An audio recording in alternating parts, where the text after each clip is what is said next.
All right. I call this meeting to order for Monday, December the 19th. Mr. Bertram, would you kindly call the roll, please? I certainly will. Mr. Moore? Here. Mrs. Schreiber? Here. Mrs. Stewart? Here. Mrs. Mulligan? Here. Dr. Urso? Here. Would you stand for the pledge, please? I pledge allegiance To the flag of the United States of America and to the republic for which it stands, one nation, under God, indivisible, with liberty and justice for all. Is there a motion to approve tonight's agenda? So moved. Second. Any questions? There are none. And Mr. Bertram?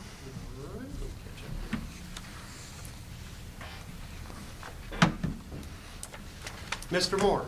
Yes. Mrs. Schreiber? Yes. Mrs. Stewart? Yes. Mrs. Mulligan? Yes. Dr. Urso? Yes. And we get two presentations tonight. The first one being our Middletown High School Marching Band. I notice our director, Mr. Leaston's here.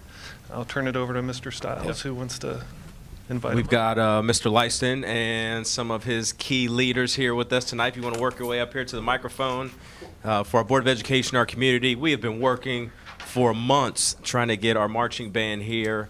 Glad schedules have worked out. They did a fantastic job, the jazz band, just the other day at our admin meeting. A lot of celebrations for the marching band program. I'm trying to yell as loud as I can. Microphone not working? I don't think so. I don't think any of them are. I Yep. didn't think mine was either. We've been trying to, I don't even know where to pick up where we left off, but I'm just going to say that marching bands had a phenomenal year. You've seen a lot of celebrations. You saw the Journal News really feature them in an article right before states. We had them at our pep assembly right before the big competition. I know the board's been wanting to get them here to show them a lot of love.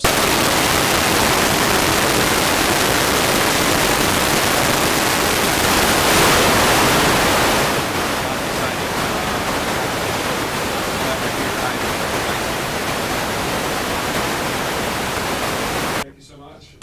We appreciate you guys having us out. Yeah, we had a great season. These students are some of our leaders. We have two of our field commanders, Joseph Shaw and Audrey Barnes, and our color guard captain, Courtney Holt, is here with us tonight. But yeah, we had a great season, and kids really worked hard, and really feel like we got back to where we were pre-COVID, and we had just a really great end to the season. They won a grand champion at their last competition, and we got straight ones at state competition. It was they really finished strong, which is hard to do. It's a long season, and it's good to see them working to the very end. So I don't know if you guys want to say anything. What's that? I'm good. Yeah, he does. You said everything my heart could say, Mr. Lester. I'm gonna stall a little bit while our students think of something to say. It's a great opportunity for you to be in front of the community to celebrate your hard work. So quick story about Mr. Lyston. In August, when it's about 90 degrees out and they're back in the back, getting to know each other, throwing water balloons at each other. Well, trying to catch them, I should say, not throwing at each other. But when you check in with Mr. Lyston in early August, you get this real nervous conversation from him about where the program is at and where the kids are at. And then every single year when the season's over with, you just feel this sense of pride about him in regards to how hard the kids have worked and how far they've come. And every single year, like clockwork, there's a big celebration at the end with great accomplishments. So just credit to him, but also credit to the kids and their hard work. I'll try to stall for 2 minutes, give you a chance to think of something celebratory to say, and just to brag about what all you've accomplished. I guess I'll say a little something from the heart. So I feel like guard for me, there's always something to work for, and I've really appreciated that because there's no cap limit that you can get when it comes to skill because there's always something different that you can accomplish. And I feel like my only regret is that I didn't join guard sooner because I would have loved to have that one more year of experience because I really liked working hard and I really liked achievements. And to me, an achievement isn't so much as a win as it is being consistent in like catching my tosses or getting better in dance, technique, stuff like that. And so I'm just really glad to participate in this. And I think it really paid off for me. And I just like to find victories in the smaller things and not necessarily in the paper accomplishments. For me, all my accomplishments have been the goals I've set for myself, and I feel like I've reached them all. So I'm really glad that I did. Wow. That's very well. That's going to be a hard one to follow. No, I'll say something. In watching the football games and watching you perform, it's one of the highlights of the Friday night. And you can see that it's a family in terms of the parents who are involved, in terms of the teachers who are involved, and of course the students who are involved.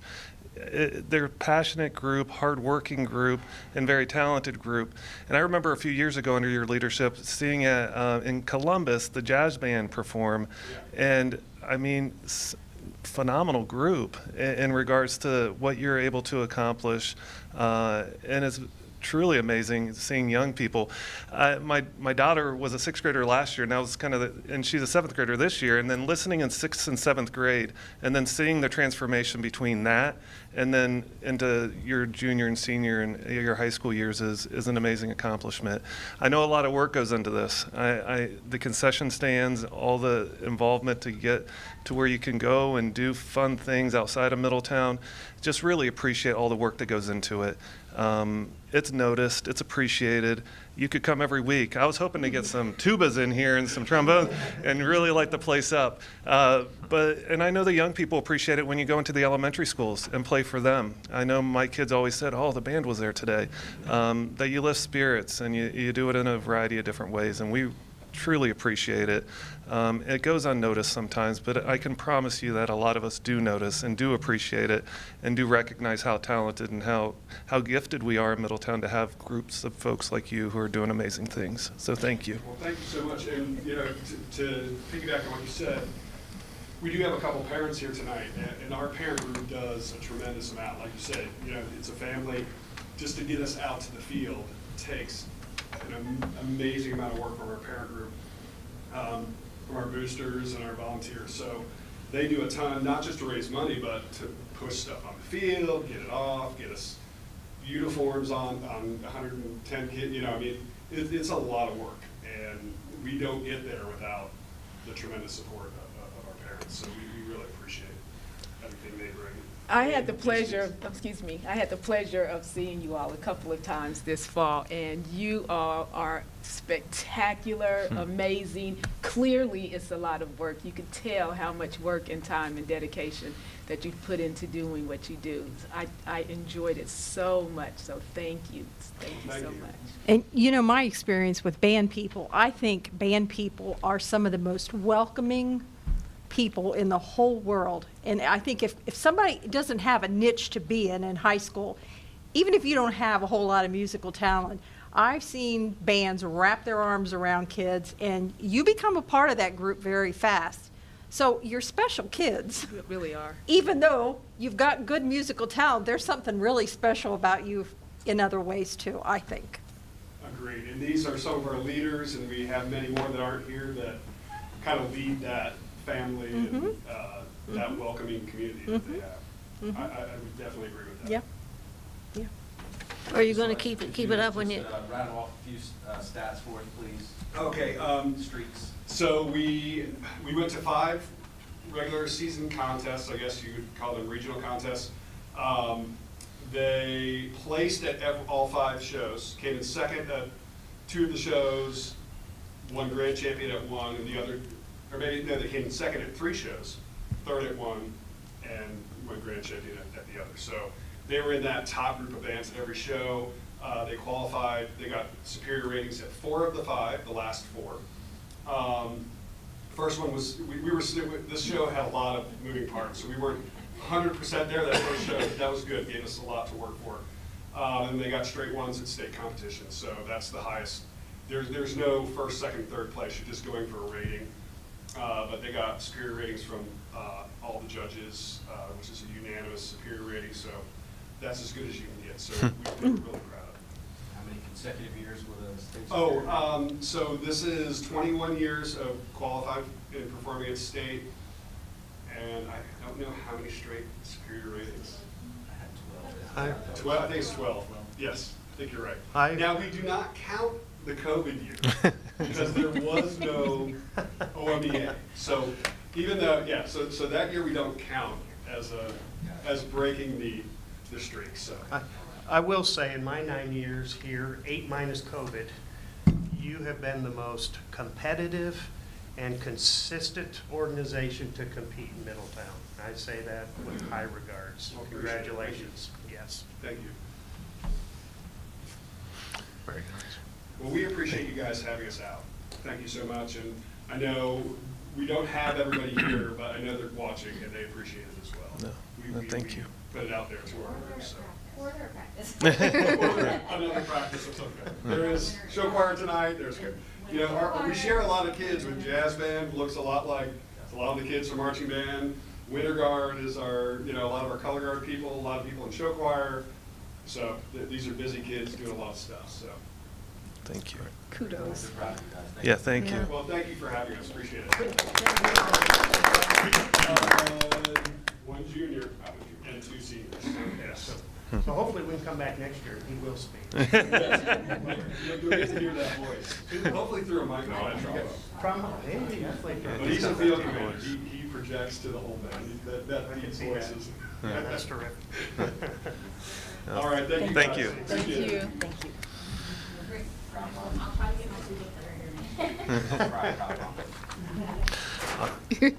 All right, our second presentation this evening, we have the honor of having Mr. Rick Pierce, our President and CEO of the Chamber of Commerce, to speak about skills to careers. Welcome, Mr. Pierce. Well, thank you. Well, Mr. Pierce is working his way up. So Mr. you Pierce negotiate that. Mr. Pierce has been very instrumental in partnering with the school district around all things Passport to Tomorrow. He has leaned in on us as a school district and pushed and challenged us in some very unique ways in regards to workforce, which has caused us to think of some things in a very unique way. At the same time, we've been able to lean on him and push him a little bit in regards to K-12 education. It's been a fantastic partnership with the Chamber of Commerce. His leadership is definitely very much appreciated. Tonight, we have invited him to share a resource from his perspective about an opportunity for children. From a superintendent perspective in a school district, 100% aligns with our Passport to Tomorrow. We're currently taking a look at it to see what type of opportunity it has in regards to value add for our Passport to Tomorrow. So with that being said, we'll turn it over to our Chamber of Commerce President, Mr. Rick Pierce. Thank you for being here tonight. You're too kind. Thank you. Thank you. I think the last time I was here, and I don't have my date, well, I do have my date book with me, but I didn't look it up, is when 4/5 of this board was voting on the Passport to Tomorrow program to move forward. So was that a couple of summers ago, 2 years ago already? Wow. So congratulations on doing that. Thank you for making my job harder. We appreciate that. So that it's been fun. So we've been working on, what I passed out for you is a timeline of what we've worked on. Just to let you know that we just really didn't dream this up, that we've been working for a period of years to get to what I'm going to show you today. I do have a couple of board members with me sitting way back in the corner. Our incoming board chair for this year, First Financial Bank, Chip Height, and our outgoing board chair 2 years ago, Larry Mulligan.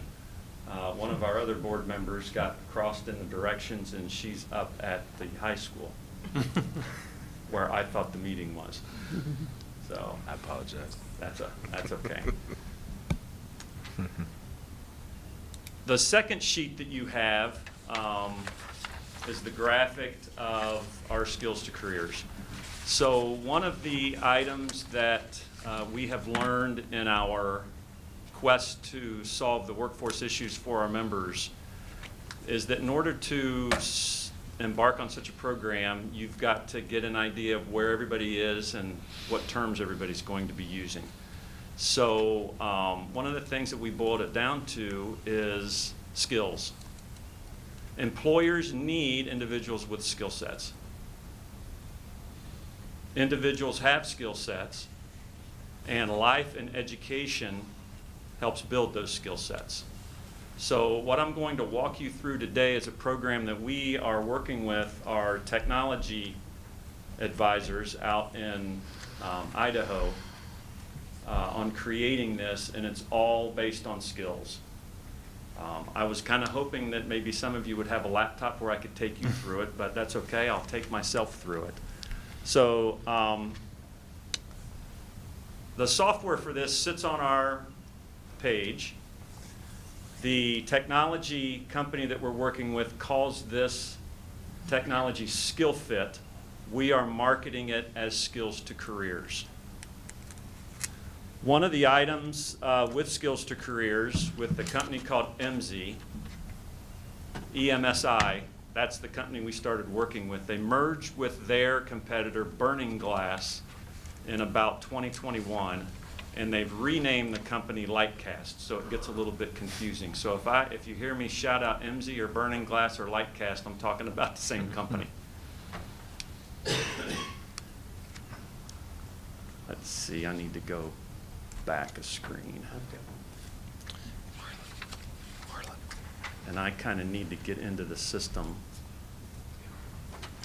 I'm going to log myself in. Can we tag team this, Randy? Yeah, Okay. You ready for my email address? I am ready. Golf balls, At, cincy.rr.com.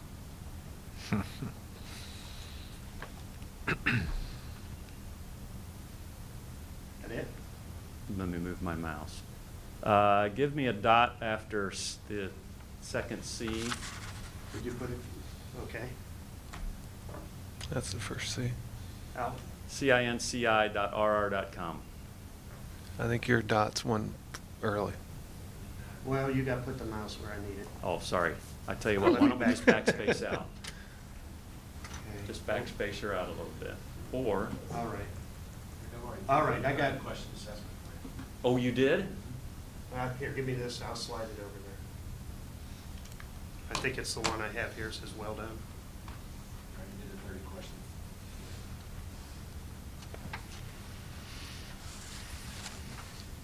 All right, let's look to see if, did you do it for yourself? And was it skills from way back when or skills recently? Well, the 30 question was just for present day. Can you re-find me back on the screen?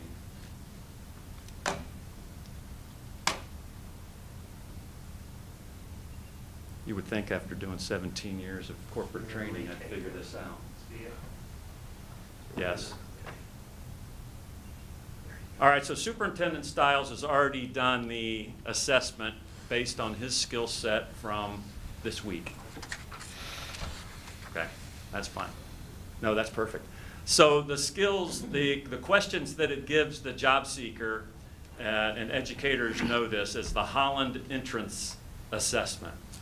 Okay, the basic questions, there's 30 of them. The basic questions are, would you rather grow a garden, read a book, or build a ship?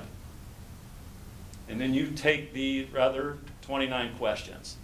In the background with Lightcast, there's 32,000 skill sets floating around. After Superintendent Stiles took the 30 questions and said, okay, I've got an idea of what Marlon looks like, I'm going to throw 500 words out at him and he's going to select his skill set. There's an enterprising section, a conventional section, and a social section. And then I'll just give, this just gives some verbiage on what that individual looks like. I'm going to hit next. And a resume can be uploaded if needed. Okay? Now, what we have determined is that some school systems use a product called Naviance or they use a product called UScience that helps the kids determine what path they should take. One of the things that we did, especially with UScience, is we took myself, the organization gave me access to a demo. After it showed my profile, I was able to put the text of that in somewhat of a resume form, upload it into this system. Lightcast was able to read it and pull different skill sets off of it, so then I could add those to my skills as well. I'm going to go ahead and skip this. It didn't retain them. Did you happen to save your profile? Okay. We'll still have to go back. Sorry, Randy. Sorry. I'll do my best. Golf balls. At, At Cincy, CINCI.RR.com.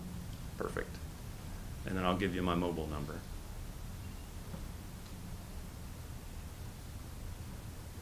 Oh, sorry. yeah, you must have. Yeah, we're tag teaming this, aren't we? That's right.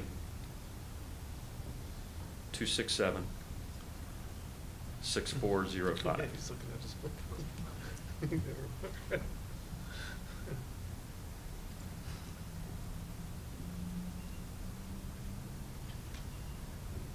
Yeah, I did. Yeah, so I just got a message on my cell phone. It gave me a 3-digit code to get in. It's always a different code. Randy, you ready? Yep. 984. Oh, sorry. 984. 258.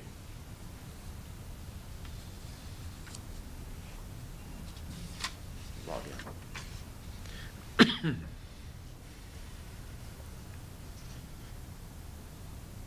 And successful. This is my skill set. Wow. Go on. 1985. Abacus? Did I see Taking, that on Abacus is on there, yes. Taking classes at Miami Middletown, working in a factory on Hook Drive, trying to decide what I wanted to do for the rest of my life. Also with 2.5 years in the hospitality business at Godfather's Pizza. I logged in on my skills. I've got 32 of them. So you actually did this back then, or at some point? These are skill sets. Yeah, when I did this exercise, Kathy, about 6 months ago, I said, I can't use Rick today. Let's go back in time and choose Rick from 1985. Okay, so as of 1985, those were your skill sets, You got it. identified by you. But you claim to have these skills? Yes. Okay, thanks. These are skills that I actually had, Uh-huh. not necessarily the ones I wanted. Okay, Okay? So in here is warehousing, cash handling, cash register, quality control, forklift operation, forklift truck, material handling, palletizing jacks, order picking, and stuffs that went through a manufacturing facility. you identified these from a list? That's correct. Okay. Of about the 500 that popped in for me. Okay. So that was after you put in your. That was after I asked the 30 questions. And uploaded your resume? I did and not you used upload a science. resume. I left You that used- part you out. used science, or?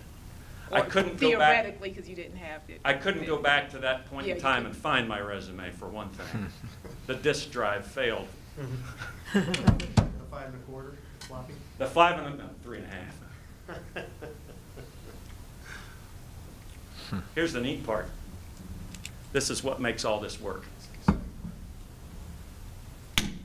When working with Lightcast, we originally set up for them to scan all the major job boards that are happening in the country and all the dozens of job boards that you can't think of.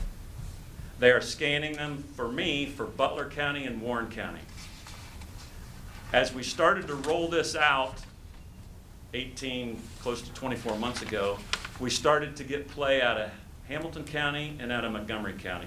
So I have extended the range of the job postings that this is scanning. So all of Montgomery County, all of Butler, all of Warren, all of Hamilton. So I got to believe there's over 100,000 jobs in there. Southwest Ohio. Yeah. What it's displaying for me are the jobs that I'm qualified for. So no longer does an individual have to hunt down a company, have to hunt down a job title, and have to hunt down a location. This has done it for me. And you saw how quick that was. It's also showing me in percent of the skills they're looking for to the skills that I have. Now, we all know that 100% is a little skewed. Okay?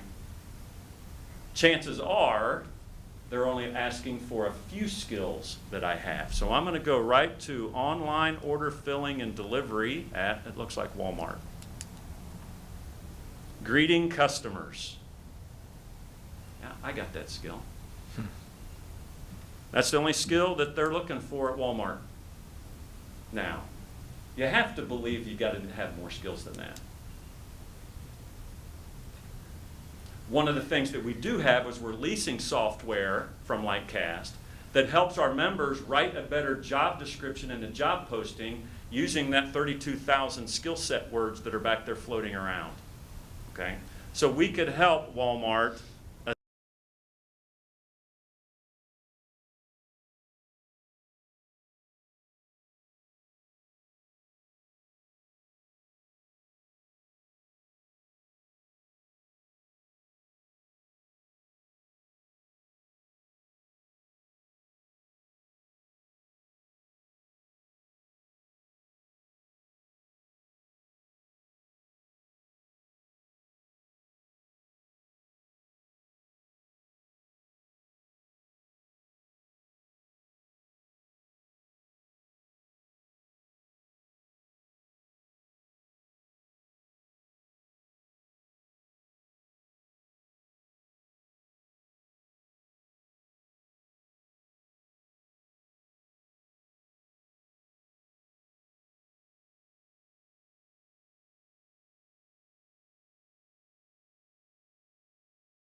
this is matching me to the positions with my skill sets, regardless of industry.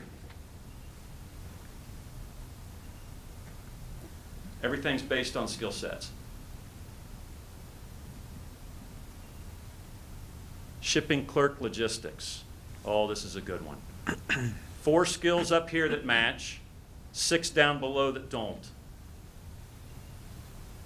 In the future version, let me remind you, this technology started from scratch. Okay, we're an early adopter. There's about 4 of us across the country that are piloting this. As soon as we saw it, we knew that this was a winner and how it worked. It's absolutely wonderful. So me and the organization, we're bought into this. These down here, the skills that I don't have, can be found in the upskilling section of the software. In the next version, you would be able to click on this and be able to go, okay, where do I get machining skills? Now, if I've done my job properly, I'm going to go out to all the career tech, community college, four-year university, and private schools. I'm going to get their curriculum. I'm going to get their course descriptions. I'm going to get their syllabi. I'm going to give it to Lightcast. They're going to scan it, and they're going to return a skill set that an individual should learn after they take the class, the courses, or the major. Meaning the students have one place to go to find everything they need. All right, so what I'm going to do is I'm just going to back out of here. We're going to go into upskilling.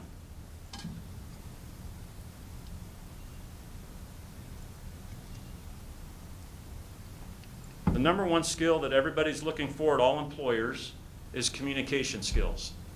I'm going to go one specific and ask Randy to type in customer service. I think we're there and we're set. As he types, it automatically indexes for him. I'm going to choose customer service. It's going to scan the upskilling database of organizations that we're working with, and it comes up with 76 courses. These courses are provided by mostly online organizations.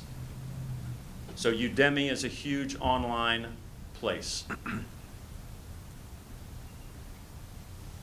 online, and then is that Coursera? Can you see? Oh, you can't see that on the screen. Okay. But over here on the right-hand side, there's programs, and I can't read. There's 2 of them.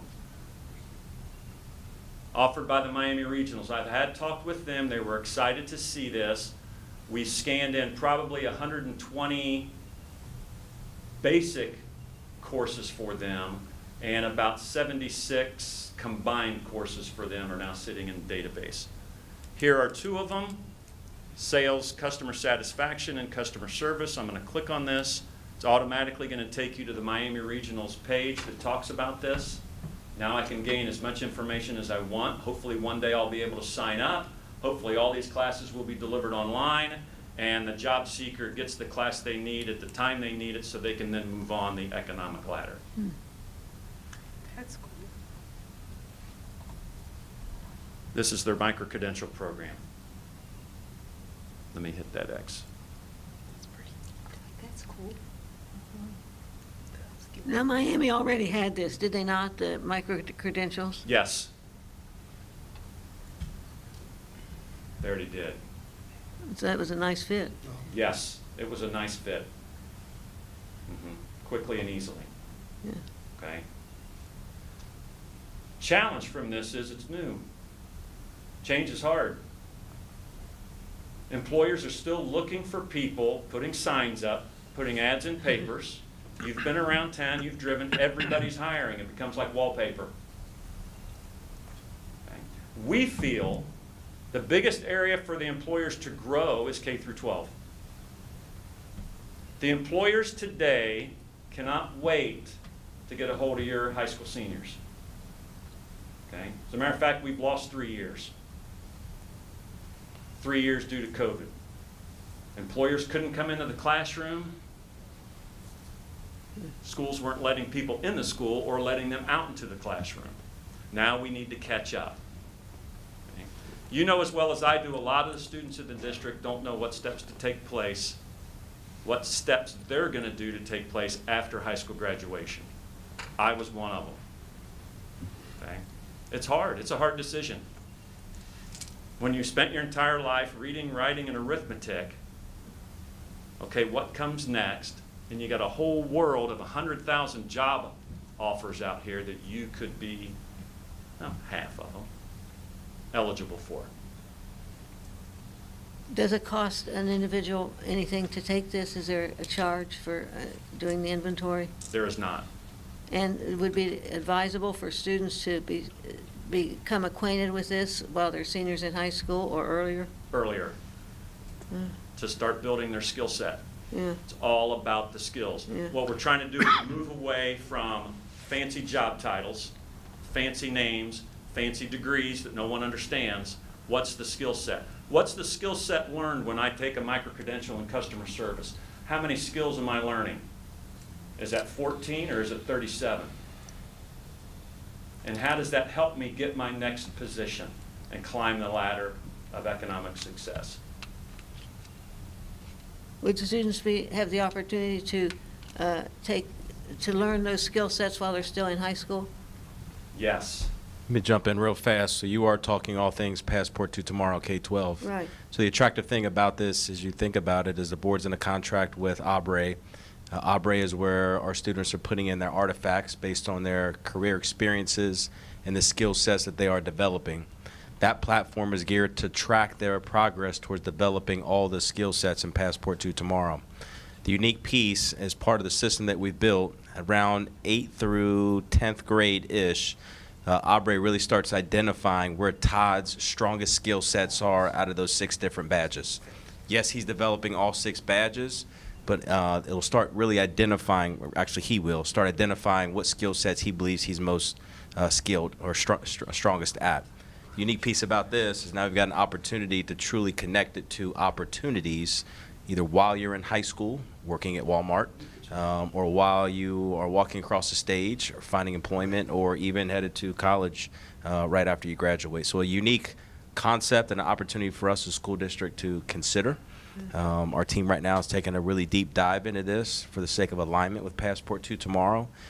Excited about the potential of it, but I think you can clearly see the alignment, the 100% alignment with this idea of skill sets with our badges, and really the outcomes once you get out of the school system in regards to those life opportunities that would be in front of you, all dependent on skill sets that you've developed.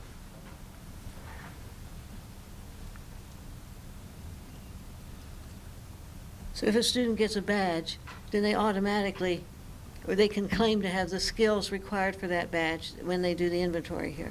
So to earn a badge, you will have submitted artifacts, evidence of experiences that you've That's the school part. That's but the then- school part of it. Okay. So the idea, as you think about this resource, is as Todd is becoming familiar with maybe his top 20 skill sets that he's developed, an opportunity in this platform, when he first goes in to really pick the skill sets, he's got a very strong sense of where his strongest skills are at. Do they have starting salaries? I guess a question for Rick, but do they have starting salaries? It of some of depends upon if the organization lists them in their job posting. The answer to that is yes. That's neat. Do you need to make that any bigger or try to Anybody need that any larger? Oh, yeah. I can't see it. Were we supposed to be able to see it? I don't see it well. If it gets bigger. I don't. Yeah, Oh, yeah. maybe. Yep, there's the Zoom. Paul, plus. Okay. So what I've done is I've gotten to the background of the system. So anybody who gets into this and saves their skills profile, I can then, as the administrator of this for us, can get in and look at their skill sets. Okay? So what we shared with Lightcast, a couple of Oh.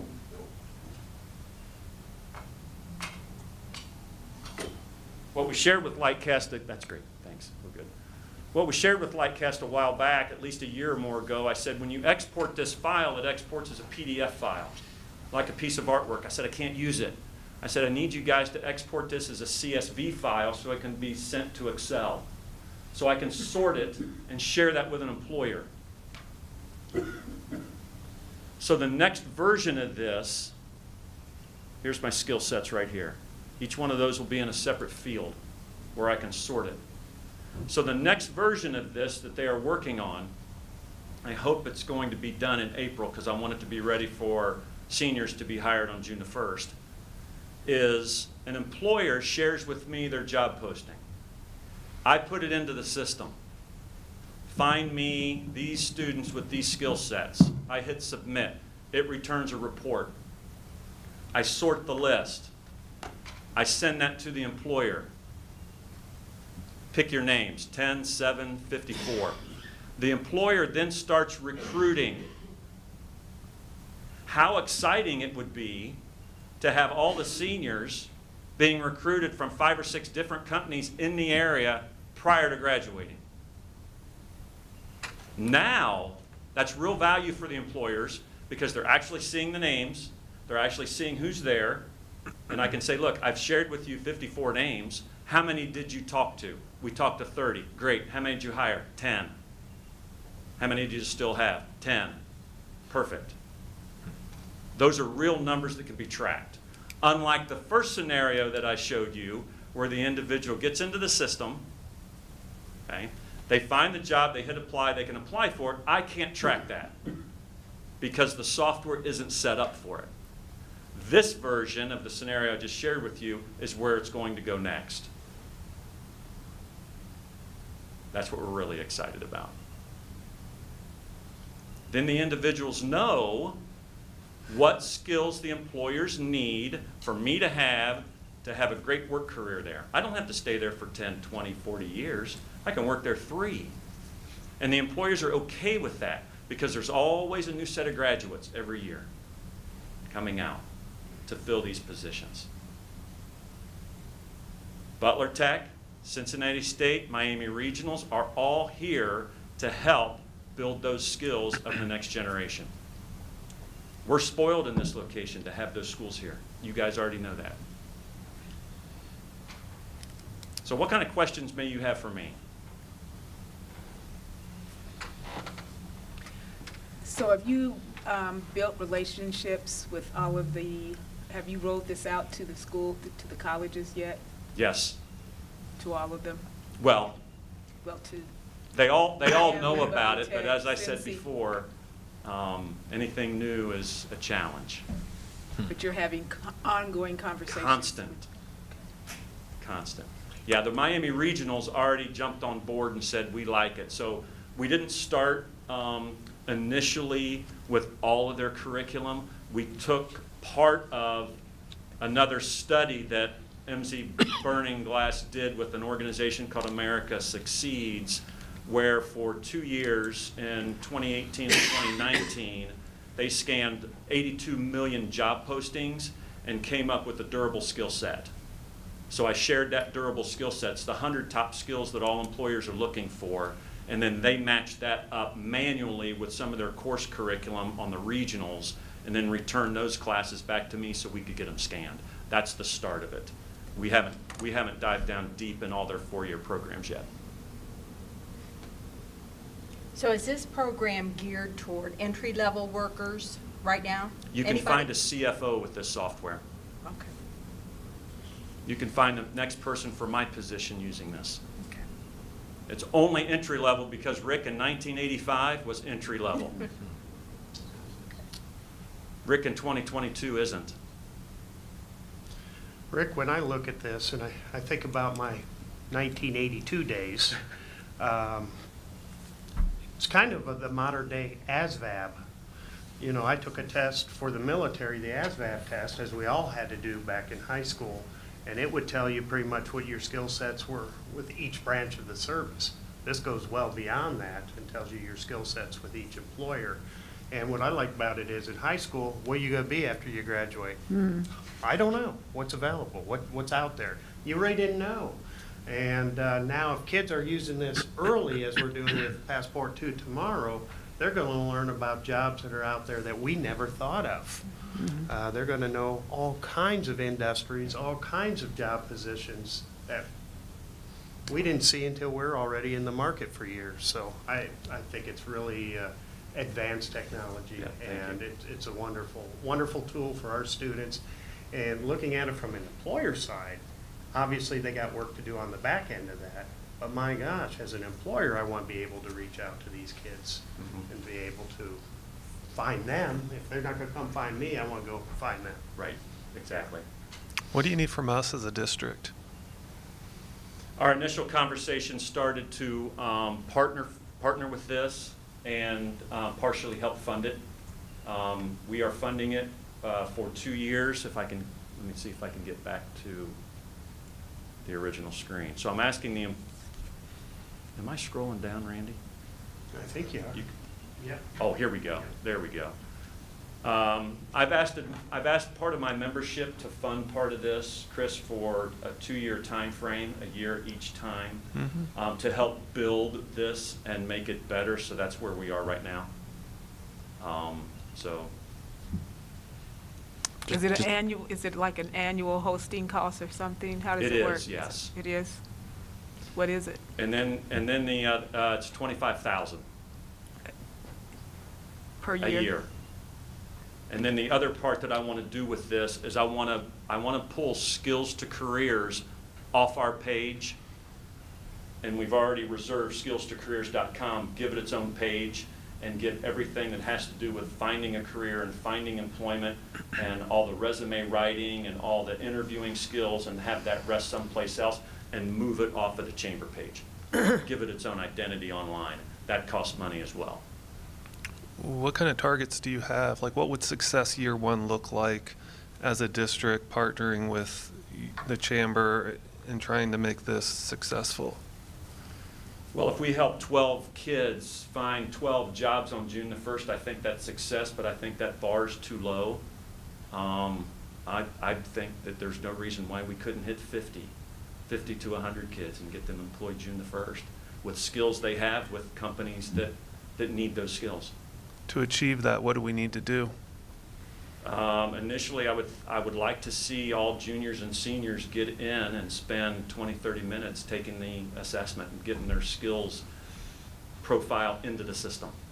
because I don't know they're there if they're not in the system. Just the simple manufacturing day and businesses coming in doesn't allow for that interaction to take place. Is there an employer fee? I'm sorry, Kathy. I'm asking the employers to pay for it. Yeah. So it's kind of a diluted equation. What we feel with a system like this is you are going to find employees with a better skill set. Onboarding is going to take less time, but retention rates are going to go up. So I'm asking the employers to fund this at the cost of onboarding 2 employees for 2 years. Realizing that most of our high school seniors will be entry level, I would imagine many of your employers have entry level positions, but they also have other positions within their. Correct. And so would this be open to graduates, or, I mean, would there be If you a would like wider that to happen, scope? we can make that happen. Absolutely. Is that just once you create the profile, as long as you stay in the system with that profile, it remains there and you can always update your skills later? You Is that can, but accurate? the catch with speaking with K through 12 is I would encourage Email those address. seniors to use a personal address. Email address. Because once they leave your system, I can't get back with them. Yeah. We'll encourage them to have golf balls too. Since you're. Rick, what intersection is there between the normal classes that students take, say their English, math, social studies, science classes? Are they referenced in the job skills? I mean, well, let's say, you know, you have to have calculus, or you have to have biochemistry, or you have to, like courses the kids would take. No. Only more specific that Chris mentioned earlier of those who maybe have moved on into post-secondary, specific with those. So if, for instance, you were going to be a chemical operator at many of our chemical plants, they may have something in there that you need to have these algebraic skills or something else to Okay. do the math on the chemicals.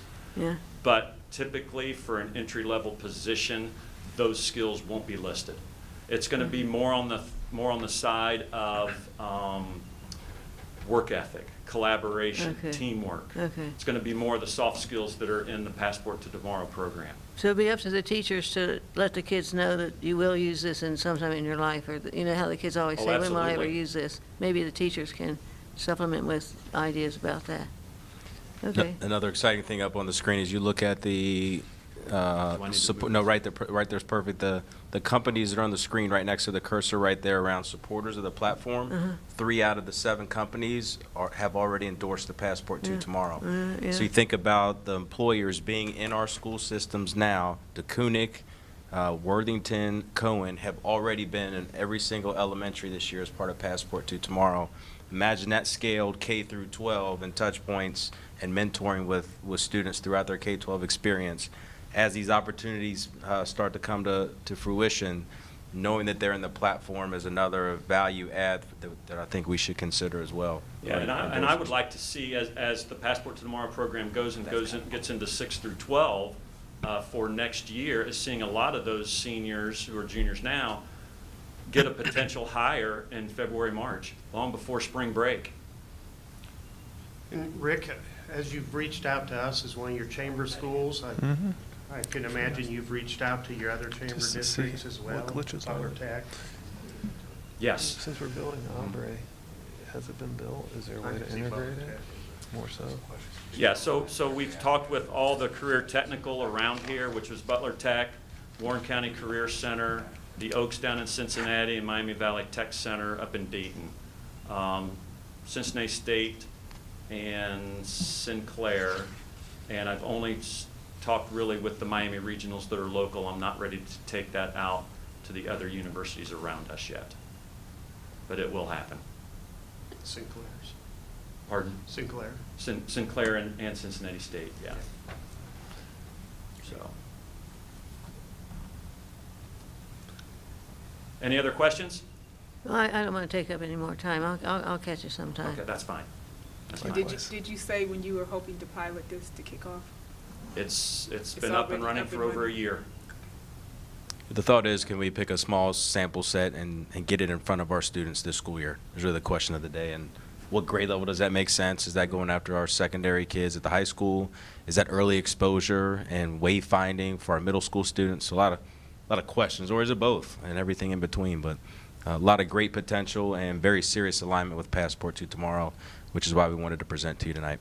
So you are not the only school in our service area. We also service Madison, Edgewood, Monroe, and obviously you guys, but we're going to spend the most time because the Passport to Tomorrow, you've taken our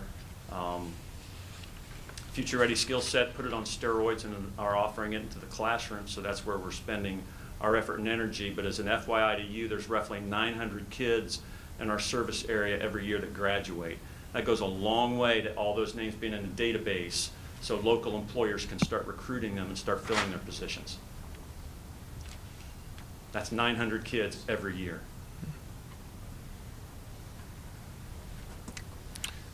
Thank you. So, yep, It's thank you. exciting. We appreciate you coming in. We appreciate the Chamber for working with us for the betterment of Middletown, betterment of our kids. Yeah, you're welcome. Thank you. It's been fun. And you guys are a great partner, so it's been great. Thank you. If you have any questions, I think all of you know where to find me. Oh. I'll add some skill sets to you. And close it out. And you all, Randy, you also have the power to take skill sets away, just don't be too mean. It's the holiday season. Yeah, thank you. Take care. Thanks, Rick. All right. Looks like it brings us to the consent agenda. Is there a motion for approval? So moved. Second? Second. Any questions, comments, anything to be highlighted within the consent agenda? There is a donation, $250 from the My GI Foundation. And that money was going to be used for Hope Squad, I believe. Admiral Squad, I'm sorry. Admiral Squad. So we're very thankful to the GI Foundation for supporting us on that. I was Krogering the other day and I saw a young man, Chris, with his Admiral Squad hoodie on. He had it up. He was going incognito, but I called him out on it and we had a good chat. And it was good to see him. If there are no questions, are we ready to vote? All right. Mrs. Schreiber? Yes. Mrs. Stewart? Yes. Mrs. Mulligan? Yes. Dr. Urso? Yes. And Mr. Moore? Yes. If we could pause for just a moment. We've got a special guest back in the back. We're going to call him up to the microphone. Thank the board for approving the personnel agenda. I just want to take a moment and just celebrate real fast. I want to introduce Mr. Dan Wohler as he transitions up here to the microphone. Mr. Wohler will be leading the charge around all things Middletown City School District brand, storytelling, and communications and public relations. Great energy, fantastic spirit, very energetic, super talented, an amazing storyteller. We're excited to have him on the team now. I want to give him a chance to say a few words, but just thrilled to have him on board here at Middletown City School District. We did promise you a little bit of swag. And I brought purple too. I just got this tie today, so. Yes, thank you. Should be the right size. Thank you. Thank you guys so much for having me. I'm so excited to get started. This is the first job that I've taken where there's been like a little bit of time before I actually start the job, so I feel like it's just so much anticipation of starting. A little bit about me. For the past 3 years, I've been at WCPO, Channel 9 in Cincinnati, the ABC affiliate. I've been producing the 6 p.m. news there. So I'm very excited to kind of transition the storytelling of news to the storytelling of the district that we have here and the students, and really making it all about them and all about what's going on inside the classroom. I think transparency is so important now. So I think letting parents, everybody know what's going on inside the classroom, what's going on inside the district here. And I loved hearing that presentation about, you know, students, what happens after here too, because preparing them for that is important. So yeah, 3 years in news here. I spent 2.5 years in news in Syracuse, New York. And then I'm originally from the Boston, Massachusetts area. So I've been moving a little bit west every time, and I decided to make the Cincinnati area home for the time being. So I'm very excited to be here, very excited to be working with all of you guys. So thanks again for having me. Thank you. No, Any welcome to. questions for me? Yeah, please. No, I think you'll be able to top Marlon in style. I noticed those shoes when you walked across, and so excited to, if you have that kind of style, I'm sure you'll be able to market our district extremely well. Thank you so much. Yeah, the purple is not lost on me. Oh, perfect, thank you. Yeah, I was like, oh my gosh, I really gotta make sure I got the I think for my interview, I wore like blue or something, and was like, what am I doing? Oh, boy. Yeah. No, You I- can see I why we're think- thrilled to have him. Great talent, and he's going to do a lot of great things and really think he's- highlight a lot of kids. He's going to have fun here. He's got a lot to talk about. I Yeah. have Lots one of good important things question going on. for him. Red Sox or Yankees? Oh, that's a great question. So definitely, it's gonna be a Red Sox fan. I am adopting the Cincinnati teams. It's very easy with the Bengals right now, but the Reds, I mean, the historic, like, 100 losses in one season, so that was tough. But Reds games are fun, so. All right. Yeah, but the Bengals, who dey, right? Yeah. That's all right, I don't really watch baseball. Yeah, you did. I owe him, so Yeah. thank you. We're good, yeah. Well, I think we'll be okay. No, well, thank you for joining us, Oh my gosh. and we're excited to have you part of the family. Yeah, thank you. And Marlon's already spoken to each of us, and I mean, the bar's set pretty high. He Yeah, said some I'm- really neat things about you, and Thank you. really excited to kind of see it in action. Yeah, likewise. I'm excited to get started. I have to wait another week or so, and then I'll be here. But I'm very excited to get going. I was handed a business card, and I was like, oh, I don't have any of those yet, but you know, I will soon. I'm ready to get started. So yeah, thank It's you. your job to order those. I guess. Yeah. I guess. Do the communicating. I guess. Nice. We'll take it. Thank you. Congratulations. Thank you so much. Thank you guys. Thank Yeah. you. Thanks for being here. Yeah. of We'll course. see you here in a couple weeks. Thanks Yes, for coming. nice meeting you too. Yeah. Thank you.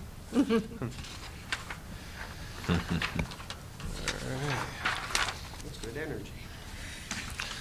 That brings us to Human Resources, an action item, an Institute for Multisensory Education. Is there a motion for approval? So moved. Second. Mr. Stiles, could you give us an explanation on this, please? Sure, this is the microphone's not working. They're not working. This board calls a huge investment in Horton Gillingham as part of our learning and recovery plan funded through ESSER. As we've gotten into the work, engaging our staff, some additional needs have surfaced. So the contract you have in front of you is really two-part. Parts for some resources and some new learning, as well as some professional development for our staff to continue that initiative that's underway. Before I close, I just want to highlight Terry Vincent. You know, the board has invested in her to become a master trainer.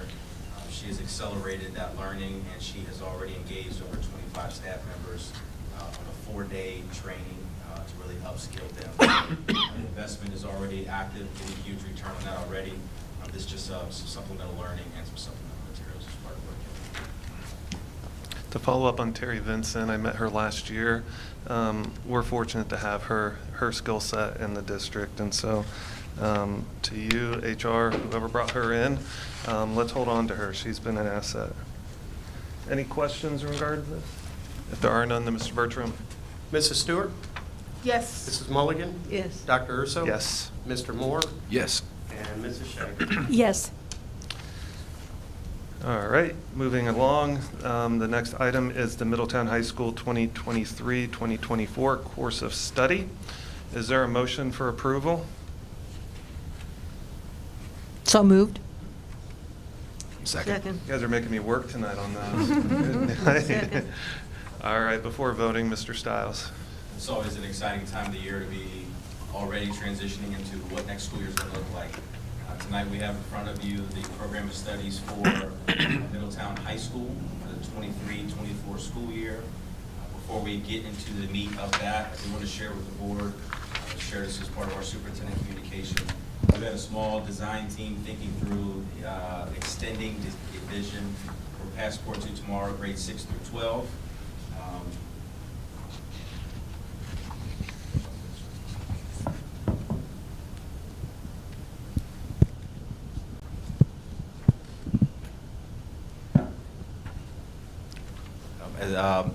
We've had a small team of administrators really thinking about our vision, grades 6 through 12. We've been really engaged in that deep conversation throughout the entire fall. We feel very confident about our vision. We have some fine tweaking to do for grades 6 through 8. So tonight we typically approve or take action on both middle school and high school program of studies. We feel perfectly in alignment with timeline for course requests at the middle school. We'd like to delay that until January to polish a few more things up and then come back and present to you 6 through 8 vision for Passport to tomorrow in the month of January. Tonight we feel very good about where we're at with the high school, which we have in front of you. As always, just want to highlight a few of the major takeaways. A lot of this you have in your superintendent communication. But process, Ms. Stewart, just to share with you for the first time, very collaborative process between us here at Central Office, high school administration team, as well as the staff at the high school. A lot of input from all different stakeholders in regards to courses that they would like to see, changes in the course of study as well. So very just multi-directional conversation. Staff members are able to propose new courses. Departments are able to make recommendations to administration about changes they would like to see, as well as vice versa. So a little background there. All changes to the program of studies are run through our high school admin team and staff before we accept and finalize those here at Central Office. So just know that that process has been underway. Same thing at the middle school as well when we get to the month of January. To highlight a few things inside the program of studies for the board tonight, a few high-level things. First of all, Senate Bill 1, if you recall, back in the early part of this legislative season, there was a bill that was passed around financial literacy requirements and experiences for children in high school. I know this sounds like compliance, but we look at it as an opportunity to deepen the educational experience of kids. We have a new financial literacy component in the 23-24 program of studies for compliance with Senate Bill 1, which is a continuation of House Bill 487. We have a course that we have embedded that in. The students will take that experience their junior year. I want to highlight as well, previously the board approved 9th and 10th grade dyads at the high school. Initially, before we got deep into Passport to Tomorrow experiences, K-5, we felt like we were in a very good spot 2 years ago to give them a shot, and we felt like it would lead us to something pretty unique for kids at the high school. Feedback from the staff, including admin as well, is that we need to remove the dyad experience. It is bogging down the schedule, consuming a lot of our staffing, but more importantly, it is locking children into one career-based experience for an entire academic year. Think about the board's Passport to Tomorrow experience for children.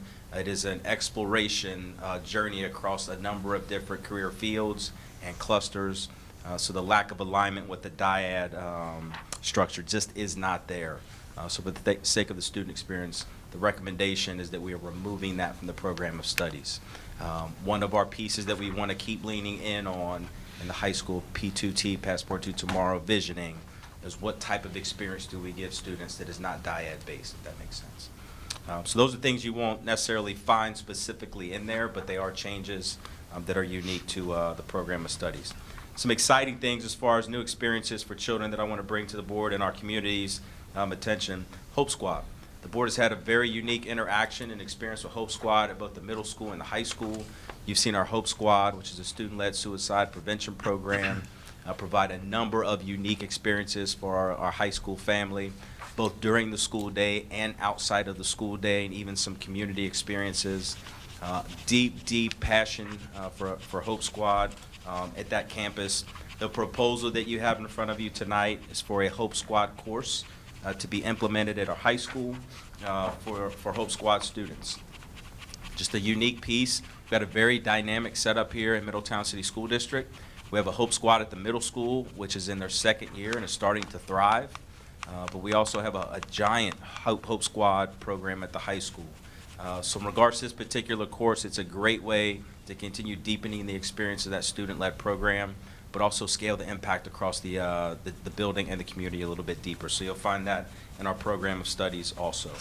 A shift in esports. As you know, our esports program is thriving also. We've got 50 to 60 kids now in that program that are finding themselves and finding a family, as they will tell you. What we're finding is a need to really reimagine the esports experience during the school day. So what you have in your program of studies is an extension of the course that the board already had in place, which was a College Credit Plus partnership with Miami University around gaming. We try to just deepen that a little bit more and deepen the experience. So you'll see that in the program of studies. It is not new. It's just a shift in the experience to make sure we're able to complement that CCP course that students are already taking access with. Again, that program's thriving. Hats off to Coach Joe Stringer, a science teacher at Middletown High School, for the work he's doing in that program. Also want to highlight a unique pathway that is in place, the cybersecurity pathway that we're introducing to the high school as well. You know, the board's part of the League of Innovative Schools. Small cohort of 10 school districts have joined a cohort through the League of Innovative Schools to dream up a cybersecurity experience for students. This is a multi-phase experience. There'll be 3 courses that will be introduced over each of the next 3 years, 1 course each year that we're going to offer students. I want to set the stage for our community who's listening. The students need 0 background experience to enroll or participate in the cybersecurity program. This whole access piece is something that we have leaned in on. Again, I want to repeat, you don't need any cyber background to participate in the pathway. All you simply do is be interested. If you have 0 technology skills, we have built the course and the experience to leverage where you're currently at and then to scale you up from there. So what we're introducing tonight is a 3-tier pathway experience. For the 23-24 school year, it'll be the first initial cybersecurity course. We have space that we're targeting 50 students for the first year, and then we'll scale that as the program starts to expand. The first year is around foundational knowledge and skills, really developing their cyber mindsets, and really looking with industry partners to really start leveraging the subject matter. So again, a very unique experience. As we move into different phases, year 2 and year 3, we will partner with a number of companies here locally. Right now we're in conversation with First Financial to come in as an industry partner and really take their expertise and really lift up the experience inside the cyber classrooms. We believe that through the mentoring of the industry partners, to really accelerate the skill sets of the students in regards to this particular piece. What we're finding is through our different partnerships and this cohort, students will be able to yield. I forget the acronym, Ms. Mulligan, so please forgive me for getting an acronym. But there are a couple licenses that the students will have access to if they fulfill all 3 parts of the academy. If they fill all 3 parts and have those licenses, students will have the opportunity to go right into a cyber field, earning about $80,000 a year, or they can go right into college and continue their post-secondary education to extend that certification a little bit deeper. So again, opportunities similar to what you saw with Skills to Career, cybersecurity will provide as well. Huge in-demand field nationally and globally. Every company, if you think about it, is invested in cybersecurity. So the job market is very intense. So we're excited to offer our students access to that pathway. Again, first year course, no experience needed, no background needed.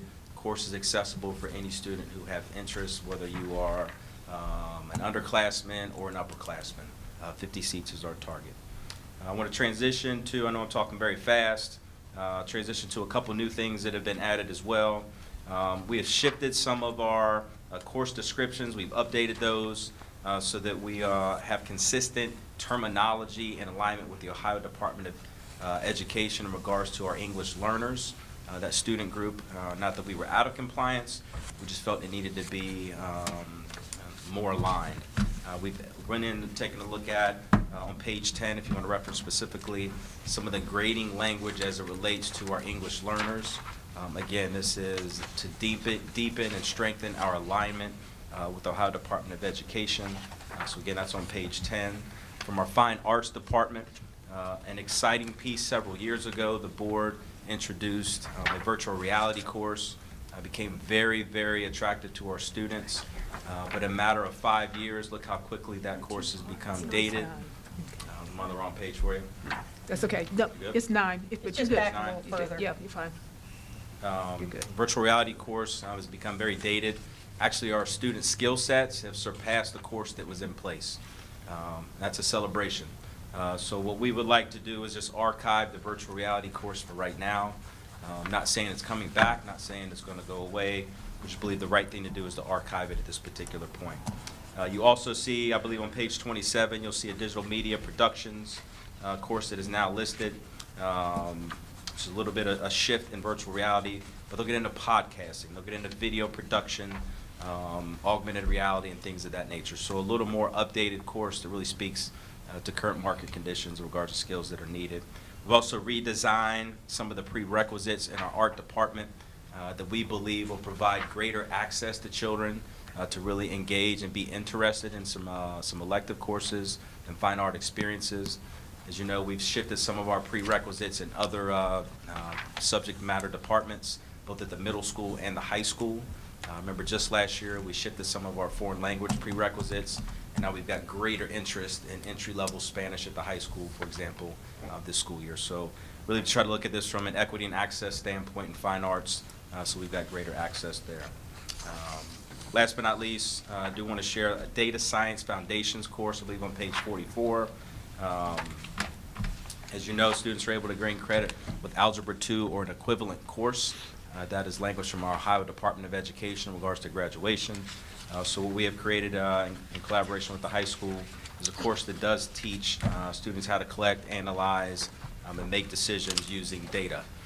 Ms. Mulligan, I think that might get you excited in regards to statistical information. So again, just really making sure we're giving our students as many opportunities as possible.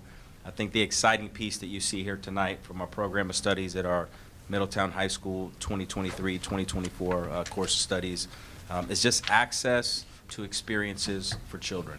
And I just want to give hats off to Deb Hauser, our Assistant Superintendent, Melissa Prohaska, who's our 612 curriculum coordinator, as well as the entire high school admin and staff for just the collaborative process to focus on our children. I'm really looking forward to really leaning into that 912 vision for Passport to Tomorrow. And then just to reiterate, we'll be back here in January focusing on vision for grades 6 through 8 Passport to Tomorrow and having a presentation for you around the middle school program of studies for school year 23-2024. I'll pause there for questions or feedback or even celebrations about some things in the course of study for children. This really looks good. I'm glad to hear of the new areas we're going into. I see that financial literacy is a graduation requirement. Does that mean it's a course requirement, or is it covered in some existing course? It'll be covered in an existing course. As we've talked with curriculum directors around the entire state, there's an 11th grade course that will embed that as part of the experience there. All students will have that experience, yes. Well, help me out. On page 13, we have listed the graduation requirements. Now, so some of those courses in there cover the requirement for financial literacy. Down toward the bottom, it says foundations, and then parentheses, financial component. Foundations of what? What page are you on again? 13. The box. It starts English, math, science. You're on graduation requirements? Yeah. What's your question again, please? Where in this list of classes is what you just said about the financial literacy? Where you said it's covered in some courses. I don't understand what foundations is. Foundations of what? I'm drawing a blank on the 11th grade course that we've embedded that in. I can follow up with you in the email and let the board know what that answer is. Okay, okay, that's fine.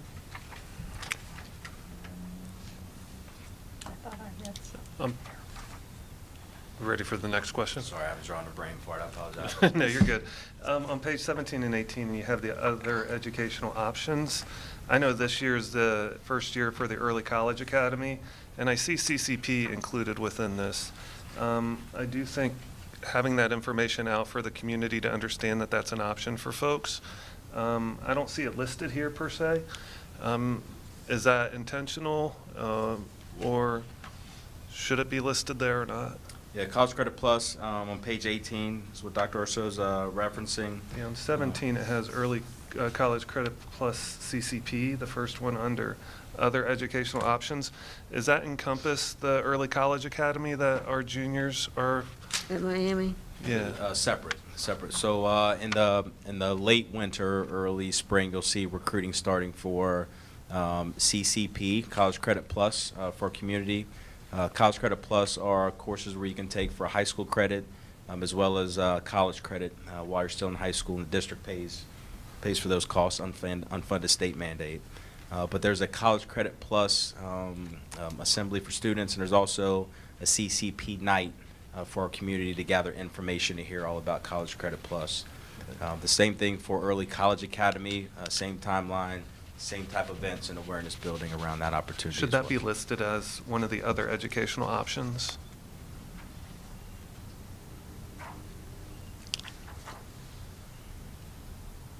I guess the students apply to do that, don't they?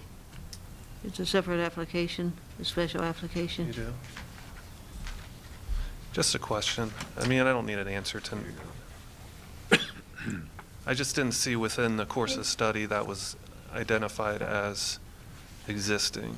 It's part of CCP, but it's a little bit different. I mean, it's special, you know. It was in here I thought I saw it in here somewhere. Early College Academy? Yeah, I thought I saw that. It's not in that block that you pointed out, but I thought I saw that in here somewhere.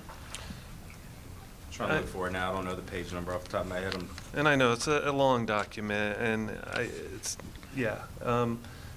much in the same light, do we still offer the courses that are, I think like Howard had a course that students were able to take. Some of the prestigious universities were offering courses for our students. Are those still options for students? So Dr. Urso is asking about the National Equity Lab partnership. We were invited to be part of that several years ago, and those are very successful courses. We haven't had any communication from National Equity Lab. That usually comes in late winter, early spring, in regards to opportunities for school districts. So in the past, we participate in a couple webinars. They share what colleges are on the board and what courses they're going to be offering. And then through conversations at the high school, we select what courses we might be interested in. We're a little early for that, so we just have to wait and see when that communication comes out. One last question. I'll get all mine out of the way. For courses like Hope Squad, any of the new courses, how's the curriculum built? Is there a textbook? With using that as an example, with the premise that it deals with suicide prevention, does it weigh in on like social work or psychology, or how deep does that course get into some of those domains that that would be valuable, I guess, when working in that kind of capacity? Yeah, so Hope Squad is an organization, and we'll partner with that organization for the. Do they have a curriculum that they? Yeah, we'll be digging through that as part of curriculum and instruction department to talk about resources, content, things of that nature. Yes. What academic, will that be under social studies department then? So Hope Squad and the men's, the other one? Social studies, but I guess I can look up and see if it's in here under social studies. Page number for that one off the top of my head. It's at the very no, but I mean, I like the innovation that and the creativity to the courses. I've noticed a lot over the 7 years that I've been on the Board of Education that the courses that are offered for our students are evolving. It's not the same as when I was in school. Many of these courses didn't even exist when I was in school. And so it's exciting to see that our curriculum is changing as the world's changing. That'll hopefully prepare them for the things like the chamber president was talking about earlier today. Hope Squad's on page 57. Yeah. This is a Thank you. very lovely document. It's wonderful. I enjoyed it. I actually read the whole thing. I don't know why, since I was on vacation and very busy, but obviously not too busy to read this whole thing. But my question is, where does this live, and how, like, where does it live, and do parents have access to it? So do I. And how do students find out about all of these really wonderful, parents and students find out about all of these really wonderful activities? Really excited about the cyber security, but yeah, my question is, I don't know that a lot of people and parents know about these opportunities? So process from here is once Mr. Wohler gets on staff, one of his early deadlines in his media world, even though we don't have deadlines in K-12 education as far as PR, is we'll start getting this on websites electronically. Every student, grades 6 through 11, who goes through course request process. We have parent information nights where information is sent home with children. Counselors do presentations with different grade level classes. Homeroom and MAP teachers meet individually with kids and start talking about course desires and different course pathways that kids have access to. So from mid-January-ish through around early February-ish, a lot of marketing, a lot of engagement, a lot of parent nights, things of that nature that both campuses as well as the district starts to market. Course request process from there, kids sign up for their course requests. Those course requests are submitted at the building level, and then from there, that's how we start deciding what courses are offered in the master schedule, as well as how many sections of that class actually exist, all dependent on student interest. So if there's 100 students interested in said course, you do basic math by 25-ish as a general number to determine how many sections we would offer. From there, we, again, just walking down process, based on sections, we have staffing conversations with our principals to make sure that our staffing model can accommodate what the course needs are for that upcoming school year. Is there anything that we do or can do for parents who are disengaged? Would love to hear more ideas if you or anyone in the community has those ideas. I think our high school, middle school staff try to be as creative as they possibly can, reaching out, making things in person, doing them electronically. We've shifted some online course requests several years ago. We shifted away from paper, knowing that every student had a device, to shifting that to being online, to make sure parents had access to it electronically at home as well and could actually communicate back and forth. But if there are other ideas that our community has in regards to really deepening the engagement from our caregivers and our families for our students, would welcome those ideas. I think both of our secondary campuses would be very open to that. Do we say anything when we make all calls? Because I know parents generally will pay attention to those calls, like look for on the website for this document to. Yeah, I know Mr. Valenti and his staff, Ms. Cotter and her staff do a very nice job pushing out information. What I can share is in the past is every student at the end of the process has a course request sheet. Now, how deep the engagement has been from the adult in the household is a question of the day. I think what you're asking is, can we get more families involved? Yeah. Well, I was just wondering what we do, because I know there's a lot of parents who aren't as engaged with their child as we would like. And so those kids who maybe need these offerings most aren't really getting plugged in. Like, I like that with the cyber, that the under-resourced kids are the target kids for that. You know, like, how do we make sure that they know about this opportunity? So I was just wondering what we were doing. Our counselors meet individually with students as this process goes through. So a lot of adult support during the school day. Again, just a unique request to our community. If there are creative ideas around how we can engage more families just in the conversation in the initial part for course selection, would love to hear those ideas. Yeah. I know the one. Oh, I'm sorry. Thank you. That's it. The one thing that I think our district's done well, going back to the Admiral Squad, that short video that kind of captured what that was about and the reason behind it. I don't know how time intensive. I know a 30-second video takes a long time to produce and generate content and get out, but I do think those are successful. I think on your phone you can watch it, on your computer, on Facebook, those kinds of tools. I know I watch them and I learn from them, so I would imagine most others would too. So on important topics like this, perhaps using that as a platform could be an idea. I think maybe even just adding in that there are so many, I think some parents are just they figure you got to take a math, you got to take a science, you got to take an English. Right.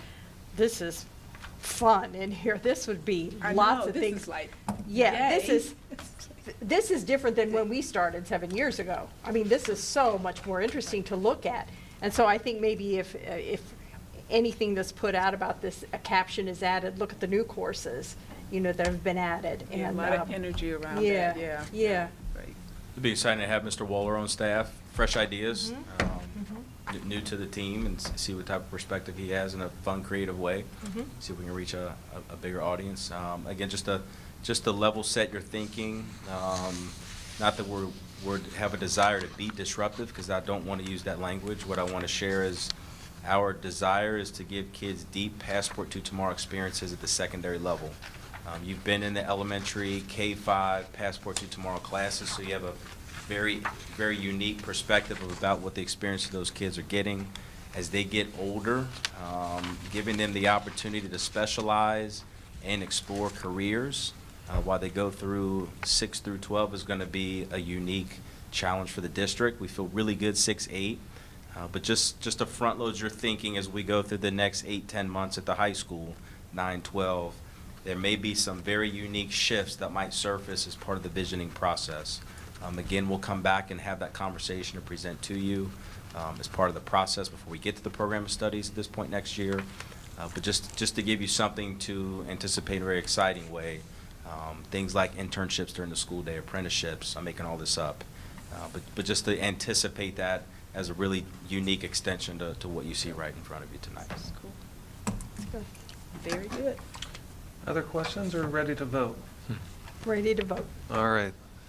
Mr. Bertram? Mrs. Mulligan? Yes. Dr. Urso? Yes. Mr. Moore? Yes. Mrs. Schreiber? Yes. Mrs. Stewart? Yes.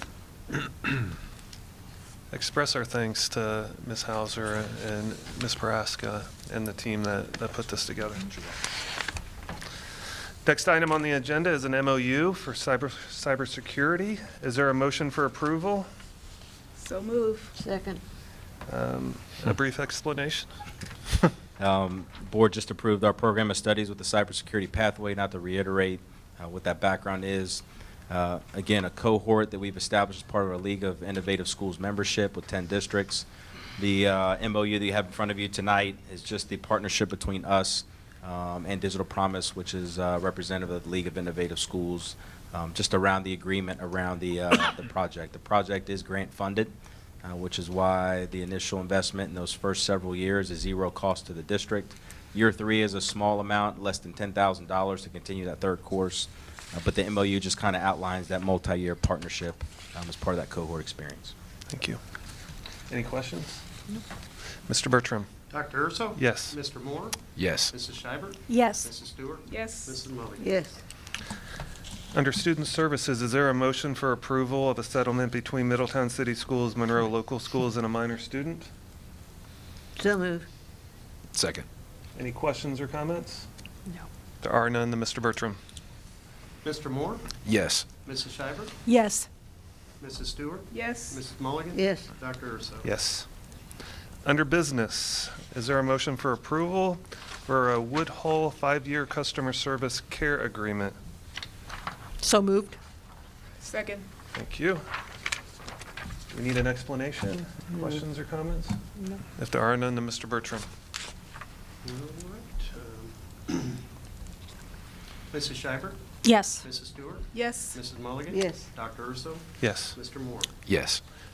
And just take a second, Mr. Bertram. I know you did a nice job negotiating this, and so just to acknowledge the work that has gone into making sure our taxpayers know that we're being frugal with our expenditures. We are. This is a $750,000 contract that covers our copiers and printers for the next 5 years. And I'm going to give the credit to Mr. Campbell, as I like to call our Chief Technology Officer.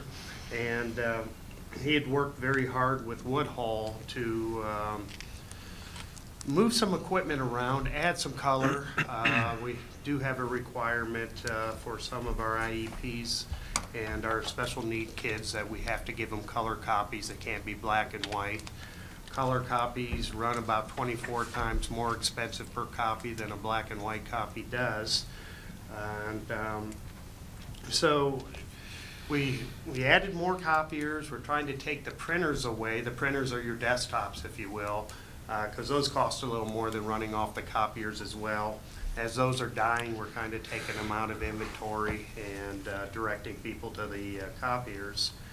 And between doing a lot of shifts in those two items, I'm happy to say, and after 2 cost increases with Woodhull already this year, they're getting ready to implement a third one on December 1st of 6%. I think it would have been 18% for the year for the copiers. The negotiation that we ended up with by providing more technology, because there's more technology within the new equipment we're going to receive, we're able to do it and guarantee the same price we were paying the last contract. So we're very happy with that. There are no longer escalator clauses built into our copiers as they were when I first arrived, increasing as much as 15% a year. Our flat fee is good for our 60 payments over the 5-year period. So kudos again to Craig and his team for making that happen. Thank you. Appreciate it. If I'm correct, we're on to board reports. And Mr. Moore, anything to report this evening? Just wanted to say that it was nice to see the revisions in the course of study. I thought everyone did a great job in bringing those courses forward, so it's really nice to see that come together. And then otherwise, just have a great holiday. Merry Christmas to everyone. Be safe and enjoy time with your family. Ms. Schreiber?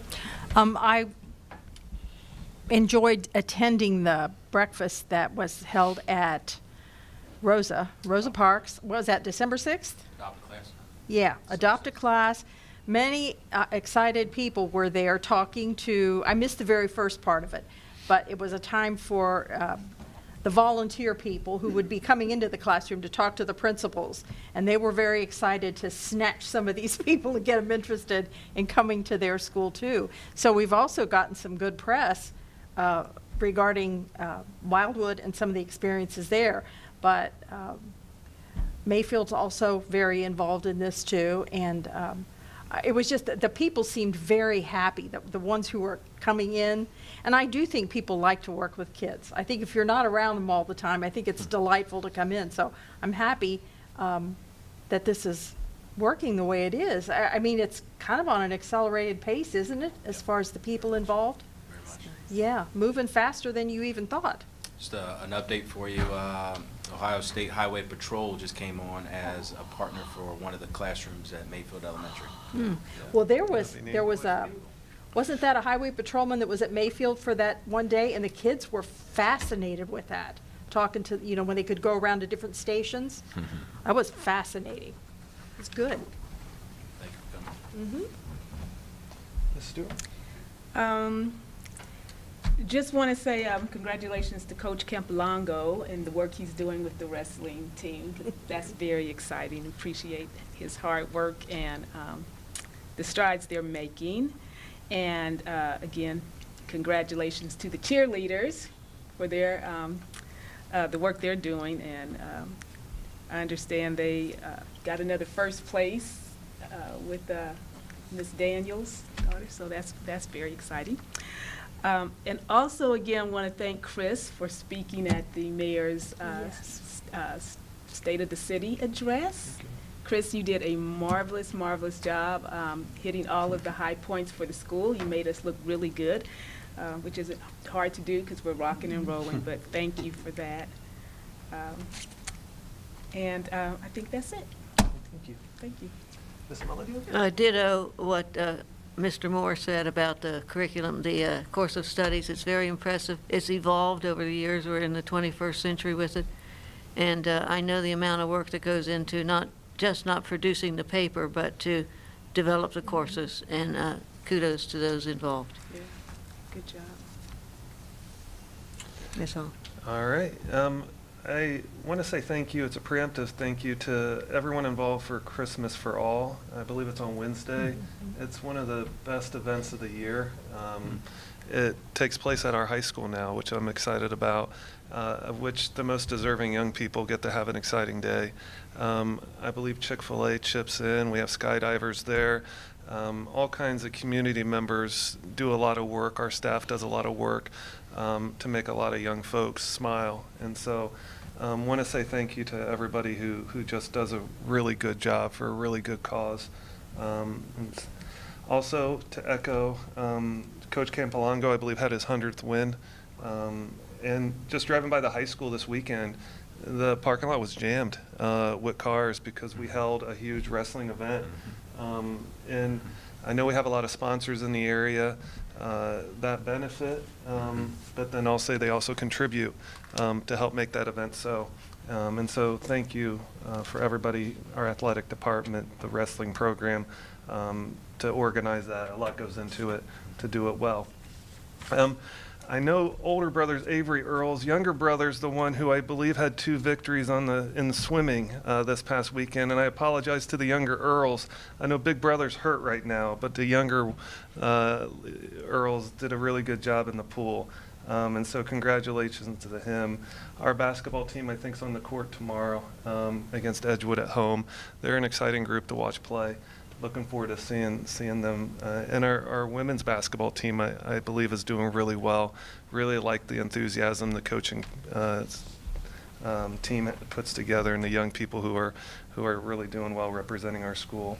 But yeah, and to echo what Mr. Moore, just wish everybody a safe and happy holiday. And yeah, Mr. Bertram. Very nice. I did share with each of you a tentative calendar that we'll approve at our next meeting on January 9th, if that works for everybody. That will be the tax budget hearing, the organizational meeting, and then the regular meeting to follow night. And again, we have 22 meetings in the schedule for next year. If there are any dates that you don't think you can make, let me know in advance. Make sure we're going to have a quorum. We could change that up front if we know that's going to exist. If not, we can deal with it later. Not a big issue. And also, for the meeting on January 9th, we will have to decide who's going to be our representative for Butler Tech. So we'll definitely have that on the agenda for an approval. Any takers on that one? Ms. Stewart? Were you excited about it? Not to Yeah, I preempt. Yes, I did talk to Marlon about that, and we were going to discuss it a little Discuss bit, it? but yeah. All right, no pressure. Interesting. A lot of pressure. Yes. All right, then Mr. Stiles will let me know. If you're the one, I'll just go ahead and pencil in for the agenda item. You can use a pen. And then I would just like to say Merry Christmas to everybody. I think the snow is supposed to fly in here on Friday, and then it get awfully cold on Saturday, Sunday, Monday. But hopefully everyone has safe journeys and a wonderful time. Thank you. Saturday, December 3rd, Carl Gaston at Central Academy held an all-pro dads event. I just want to shout out Mr. Gaston for his efforts to connect fathers with their children and give them a very powerful, engaging, heartwarming, loving experience. Was able to get out and support Mr. Gaston and the fathers that Saturday morning. Great morning. Truly loved it. At the end of the event, they went down to Holiday Hoopla and they did some ice skating with their kids. I did not participate. Just want to shout Mr. Gaston out for that. The next day, that Sunday, December the 4th, got a chance to go to Monroe High School and check out our cheerleading squad, and they dominated that day. When I say they brought that Midi Magic, they absolutely brought it. They brought first place home in that competition. So shout out to our cheerleading squad as well. I do want to share just some exciting news. It's been fun to celebrate band today. It's been fun to celebrate opportunities for students with Passport to Tomorrow. I want to share some brand spanking new news, hot off the press as of 4:32 p.m. today, December the 19th. Middletown Area Schools Credit Union has now come on as an official endorser of Passport to Tomorrow. They represent our first endorsing agent under the finance career cluster for our students. So we've been really hunting some finance experience for our kids. So excited to have Middletown Area Schools Credit Union on board. Last but not least, same as everyone, take some time off over break. No homework, no 20 minutes worth of reading a night. no derivatives that you need to factor out as far as your calculus class. But I hope everyone takes some time and ignores email until it is time to come back to kick off the second semester. Really proud of our staff. I want to wish everyone across the city of Middletown happy holidays. Enjoy some time with their families as well. And make sure you eat lunch if you do happen to go to work one day, Mr. Moore. That's right.